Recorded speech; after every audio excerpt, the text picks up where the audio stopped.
beloved Boss Mike Cervera.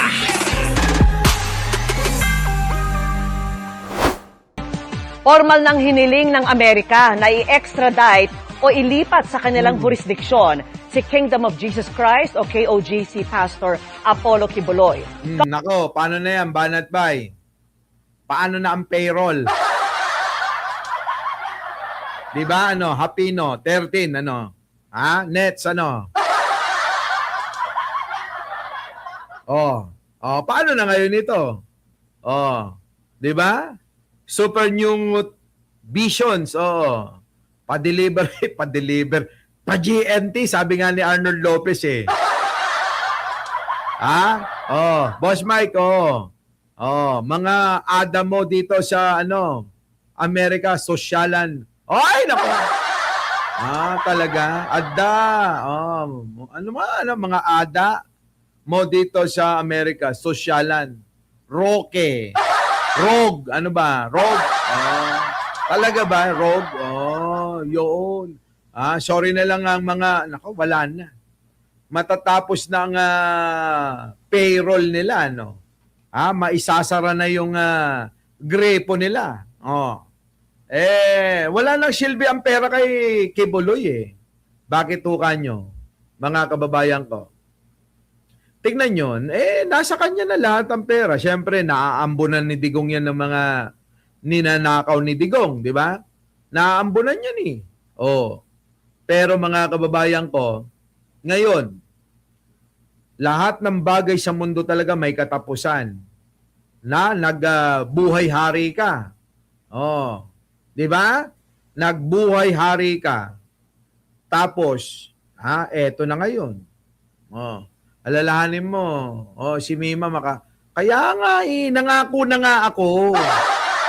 Huwag yun na nga sabi ko, alam nyo ba na yung pangako ko sa kanya na itutuloy ko ang nasimulan niyang laban, kailangan tuparin ko yun Di ba?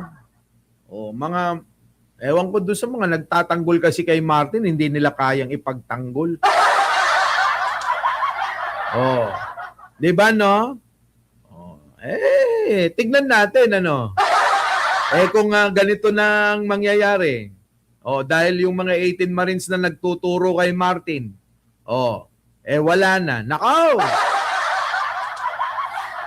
Basta Mima, kami na ang magtutuloy ng laban mo, ha? Iisipin ko muna kung itutuloy ko yung laban mo kay Martin, ha? Aray ko! Walang niya. Sige, tuloy, Kibuloy! Walang niya ka. Kibuloy! Tingnan nyo si Kibuloy, mga kababayan. Isipin yung maigi, ha? Isipin yung maigi. Si Kibuloy, nasa kanya ng lahat. Yumuyot-yot yan, Limora Arriber, ng mga minor de edad. Mamimili na lang yan gabi-gabi kung sino yung babarurutin niya. Babarurut yan, gabi-gabi mamimili yan. Ihanda nyo, si ganito. Galon yan, mga kababayan ko tignan nyo na naubos, Di ba? Naubos! Pasabway na, mawawala na signal. Julia Bex. Naubos yung, niya buhay niya dun sa ganun ano na ngayon? Pag eto natuluyan na dinala na sa Amerika, alam nyo naman dun, walang palakasan sa kulungan. Di ba? Walang palakasan dun. Lahat pantay-pantay. Ang problema ngayon, depende sa kaso mo. Kung sa atin, may ganun din, Kung nanggahasa ka, gagahasain ka rin doon. Dito ganun din, Kapag nanggahasa ka rito, aabangan ka ni Peryong at ni Dagol. Di ba? Ngayon, ang mangyayari, yun na nga yung sinasabi ko. Boss Mike, nagkatotoo nga yung sinabi ng manghuhula na magkakaroon ng good news sa PBBM admin kasi isa-isa sinisiwalat ang mga tao na naninira kay BBM at mga taong tiwali ay makukulong. Eh, oo. Pagdating ni Kibuloy doon, Maring Linda, Liza, oo. Eh, babarurutin din siya ng mga foreigner doon, yung mga puti, yung mga negro. Tutumbungan to. Alam nyo naman yung mga yun, sabik na sabik doon. Pag tinumbungan si Kibuloy, doon niya lang marirealize kung anong sakit, kung anong pakiramdam ng nababoy at nababoy niya. Mararamdaman niya na ngayon kung ano yung sakit na naramdaman ng mga binaboy niyang mga babae.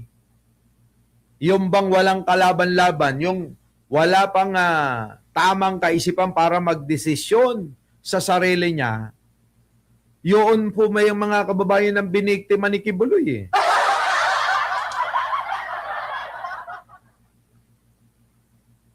Di ba? Biniktima niya yun eh. Di mararamdaman niya na ngayon yung ano na yun. Mga commercial, ads sa mga video mo dito sa Amerika. Mga mahalin. Kita nyo, sabi ko sa iyo eh. Sikat na nga ako, Josephine Paramil. Ano ka ba? Kaya nga yung mga vlogger natin, parang nadikit sa akin, nila Nyulo, nila Chris Ulo, nila Pikwa, nila Ballpoint Man, nila Derek Freddy. Lahat yan kailangan dumikit na sa akin. Bakit? Naambunan sila ng, ng kasikatan ko eh. Kita nyo? Tingnan nyo. Nabibit-bit ko silang lahat. Hindi ko sila pinagdadamutan. Hindi katulad ng iba dyan. Ang gusto sila lang ang sikat. Tayo, hindi naman tayo ganun eh. Mas gusto ko nga, Ram J eh, di ba? Richard Peña, Ruel LG, Doris Osami Sanchez. Mas gusto ko nga, sila talaga ang sikat, hindi ako eh. Dahil sila talaga yung di ba, Arnold Lopez? Ito lang si Arnold Lopez, matigas ang ulo, sabi ko mag-vlog na eh. Di ba someday, nakilala namin sila dahil sa iyo. Okay, tama! Sabi ni Maring Belinda. Kasi mga kababayan, parehas tayo eh.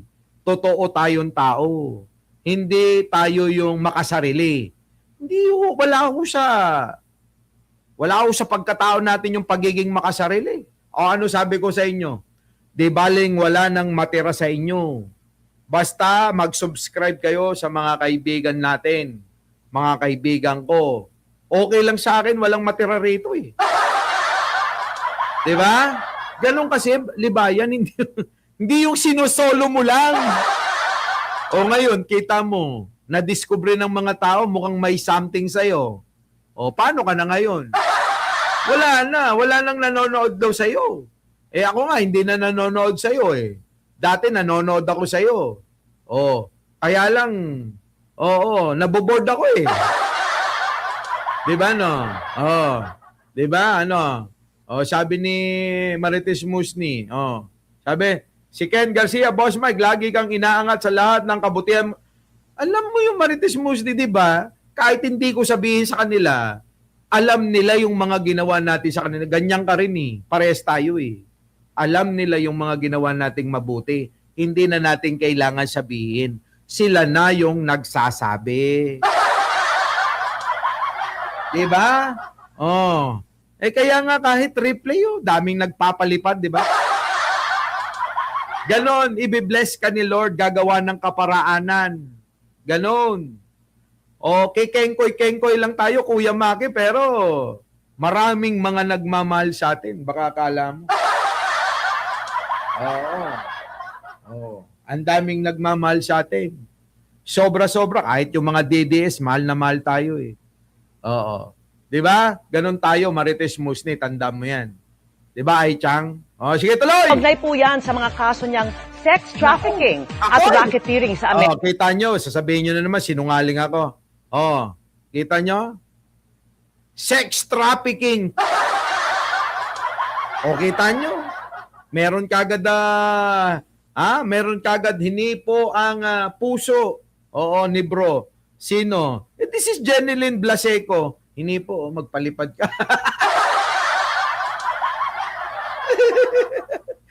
Di ba? Ganun yun. Ngayon, sasabihin nyo na hindi nyakis tong si Kibuloy. Ayan na nga yung kaso. Ano sabi? At racketeering niyang sex trafficking at racketeering sa Amerika. Sex trafficking at racketeering. Mga kababayang ng kaso sa Amerika nito. 'Di ba? Kita nyo si Mima, 'di ba? Ramel Cruz, kita nyo naman kung paano natin inalagaan.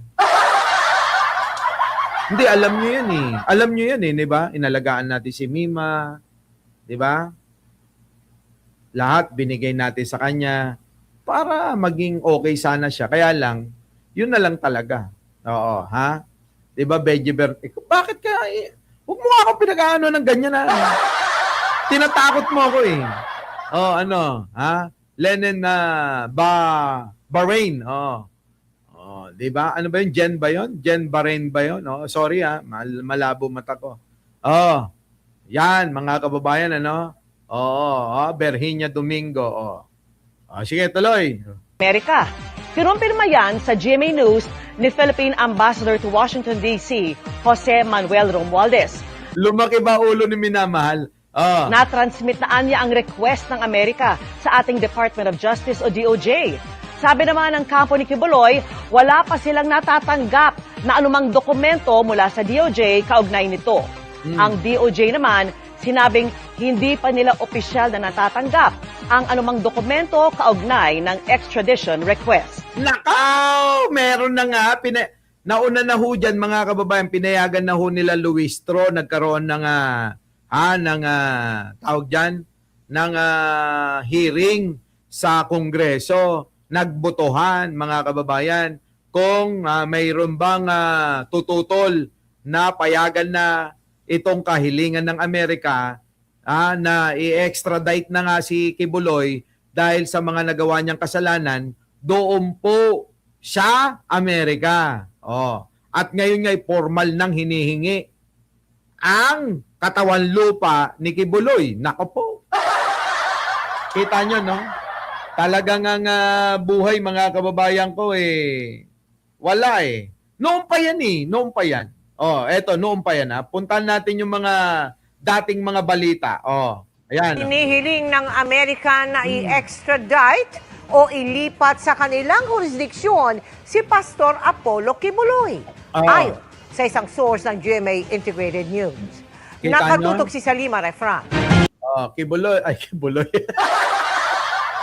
Kita mo, libayan. Tingnan mo. Yun, mga nanonood. Nakaka 1.6 pa ako. Kahit na hindi ko live. Hindi ko to oras. Ganitong oras. Hindi natin to oras, mga kababayan. Oras ng live ng iba to. Kaya lang, pagka hindi tayo nakapag-live ng tanghali, di ba? Nagla-live ako ng gabi. Kaya medyo maano tayo ngayon eh. Matumal ngayon yung mga upload natin eh. Kasi kokonti lang live natin. Pero kita mo naman kahit na paunti-unti lang. Kita mo, wala pa akong 2 oras. Magda2,000 na. Ikaw 2 oras na mahigit 198 lang yung nanonood. Anong klase yan? Hinihingi na raw ng US ang extradition ni Kingdom of Jesus Christ founder Pastor Apollo Kibuloy para harapin ang patong-patong na mga kaso niya doon. Ayon sa ilang government sources na nakausap ng GMA Integrated News, nai-transmit na raw ng US ang mga dokumento patungkol dito sa Department of Justice itong Hunyo. Seryoso raw ang Amerika sa kanilang extradition request at gumagawa na ng mga kinakailangang hakbang kasama ang gobyerno ng Pilipinas para mapaharap si Kibuloy sa hustisya. Nako, Kibuloy. Yan ang problema mga kababayan ko Yan ang problema. Kapag ka dumadami ang pera, nag-iiba talaga ang ugali ng tao Ako lang yata yung hindi. Oh, kanina mga kababayan, nakabenta ako ng isang relo na naman. Ayan, oh. Ito. Oh, tingnan nyo. Alam nyo, talagang, ako naman kasi, di ba, ang hilito untala, no? Tayo, kapag tayo lumalaban ng parehas, pag lumalaban tayo ng parehas, di ba? Ayan, di ba? Pag lumalaban tayo ng parehas, i-bless ka ni Lord magugulat ka na lang Oo. Magugulat ka na lang May bumibili na ng mga produkto mo tignan nyo Tignan nyo mga kababayan ko. See? Ayan di ba? Yan nandyan yung lahat kulay green kasi.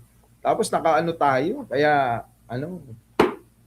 sold na to. Wala na. Sold na. Huwag nyo nang tanungin kung magkano. PM nyo na lang ako. Sold na yan. Sold na. Kita nyo, nananahimik lang ako. Natutulog lang ako kanina. Tatawag. Boss Mike. Bilay ko ng ganito yung Ganon ho, mga kababayan. Kaya tayo, doon lang tayo sa tama lagi. At saka makontento tayo kung ano lang yung bang di ba? Kung ano yung kaya lang natin. Huwag nating hahangarin yung sobra-sobra na gagawa na tayo ng masama para makamit natin yung mga hangarin natin na yan.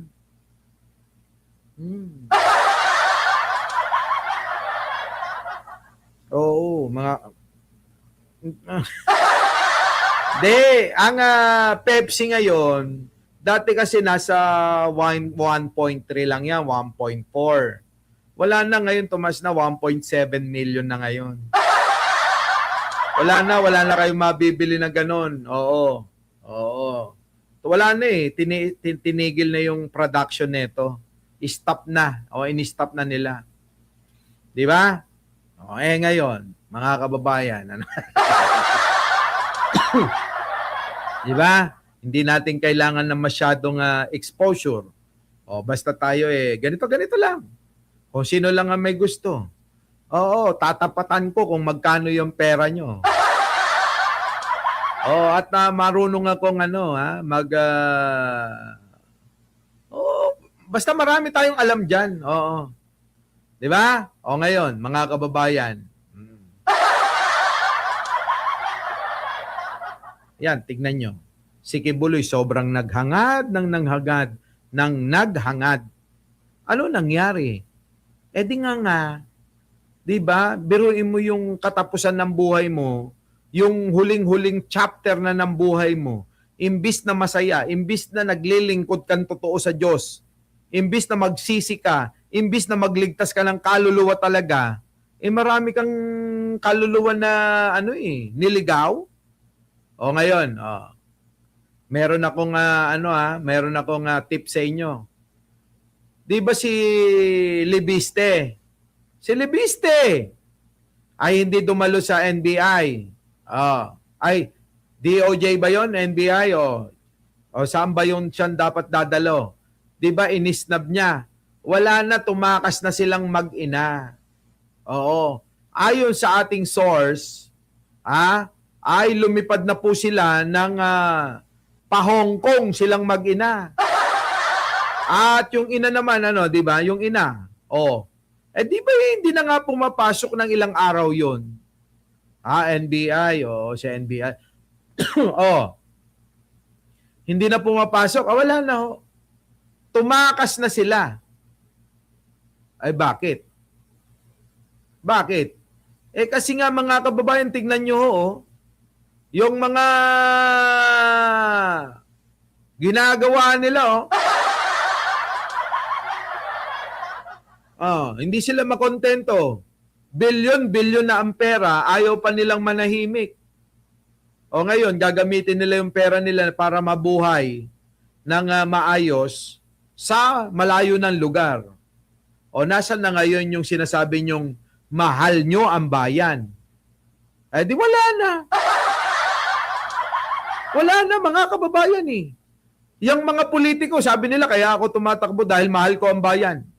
Kaya ako nandito, ipaglalaban ko ang bayan. O, kita nyo? Yung ganong mga salita na ipaglalaban, ipagtatanggol, pagsisilbihan, ayun, ninakawan. O, wala na. Hirap nun, mga kababayan ko. Yung nasa ibang bansa ka. Kayo, yung mga OFW nating mga kababayan. Di ba napakahirap? Oh. Lahat talaga mabubuking ng mga kurako to sa regime ni PBBM. Totoo yan. Wala na, ilang araw hindi pumasok si nanay ni Solar Boy. Wala na, sira na talaga. Sirang-sira na sila. Paano hindi masisira? Nagsalita si Lito Atienza. Oh, di ba? Yung mabulaklak yung damit. Nakala mo pupunta lagi sa dagat. Di ba, no? Matindi, mga kababayan talaga. Kawawa rin naman, kung iisipin nyo. Sanay sila rito na, syempre, don at donya yung mga yan. Senyorito yan, Pag sa ibang bansa, nakaw. Sa bagay, kung bilyon-bilyon naman ang pera mo, baka pwedeng mamuhay ka roon ng reyna at saka prinsipe. Oh. Diba? Oh. Pag nagkita tayo, Ramil Cruz, ikaw naman eh. Oh. Alam na rin daw ng Malacanang ang extradition request na ito ng Amerika. Kaugnayan sa patong-patong na mga kaso, kabilang na ang conspiracy to engage in sex trafficking by force. Oh, sex trafficking by force.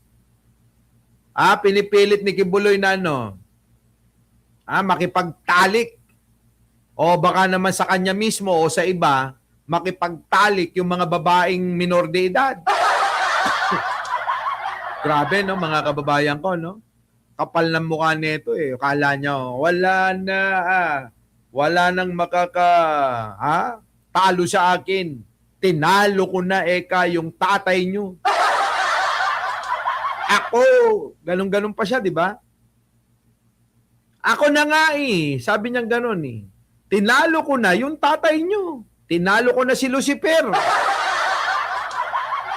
Gumaganon-ganon ito eh. Pero ano nangyari ngayon, mga kababayan ko? Wala. Yung kanyang pagiging hari-harian sa kanyang sariling kaharian natapos, mga kababayan. At mas masakit kapag talagang eto natuluyan. Kapag eto si Kibuloy nadala sa Amerika, maraming mga mag-iiyakan. Lalo na yung mga bulldog nyakis vlogger. Oh. Yung mga bulldog nyakis vlogger, yung merong biyak yung uso, merong mga nagtitikol habang nakakakita ng binti. Yung hindi na nakakita ng medyo medyo meron ng tamang edad para makapag-isip, makapag-desisyon ng sarili, hindi na ho nakakuha ng ganun eh. Kung hindi malamang ho sinuhulan na lang ng lollipop. Nagbabatibot, Ramjay. Di ba? Yung biruin mo, bata, kaya yan ang tanong natin na hindi masagot ni Banat Bay eh. Banat Bay, bakit hindi mo masagot? Sagutin mo. Bakit kinukonsinti mo yung kasamahan nyo na tumira ng 13 anyos? Bakit hindi mo itama? Di ba? Kahit naman yung vlogger doon sa Amerika na malapit na ring mabitay, biruin nyo, ganun ding mga edad. Minor de edad din, mga kababayan. Yung biniktima, DDS vlogger din yun eh. Grabe, no? Ang sasagwa ng mga record nila, mga kababayan. Tayo, ano naman ang ibabato nila sa atin? Bangag, ganon. Ay! Ano ba ba yan? Tignan nyo nga yung mukha namin sa mukha nyo kung sino ang bangag. Yun lang, bangag. Wala na. Ganun lang, bangag lang. Oh, masaya na kayo ron. Diba? Oh, tapos pag tinignan mo yung mga mukha natin, sa mukha nila, putang ina, mga kababayan, yung mga mukha nila, daig mo pang, daig mo pang nakadao pang palad, yung oranggutan na bangag. Diba? Mga mukhang unggoy eh. May mukhang oranggutan, may mukhang gorilla, diba? May mukhang pitbull. Tangilang mga mukha yan. Hindi mo maipinta. Yung isa naman, nagpipiling gwapo. Pag tinignan mo naman yung mukha, napakadilim. Parang siya si Andilim. Diba na? Nakita mo naman ang Angelito Ontalan. No? Tignan nyo. Pag nakita nyo si Angelito Ontalan, mistiso. Si, si Castillo, meron pa tayo si Castillo. Mga may lahi. Ganon. Pogi tayo, syempre. Tayo na mga mukha yan, no? Di ba? Sasagwa ng mga mukha, tapos pintasero eh. Di ba? PBBM lang malakas. Yan ang sinasabi natin.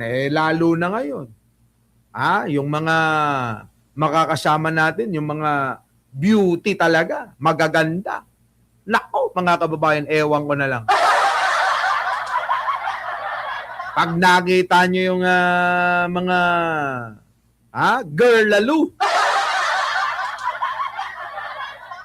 Kung siguro wala akong Jen Angeles, nako, malamang mga kababayan, araw-araw iba-ibang magagandang babae makikita nyo. Di ba? Fraud and coercion, sex trafficking of children, conspiracy, at bulk cash smuggling. Si Kibuloy ay malapit na kaibigan at naging spiritual advisor ni dating Pangulong Rodrigo Duterte. Ang tanong ko sa inyo, tignan nyo yan dalawa na yan, mga kababayan ko. Kung matinuba ba naman itong si Digong, kukunin niya si Kibuloy. Alangan naman na hindi alam ni Digong ang lakad ni Kibuloy.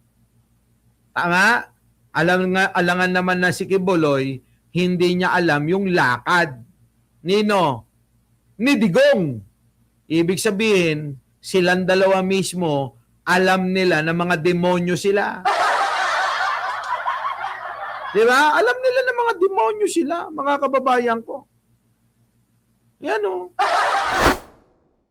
Our beloved Boss Mike, Boss Mike.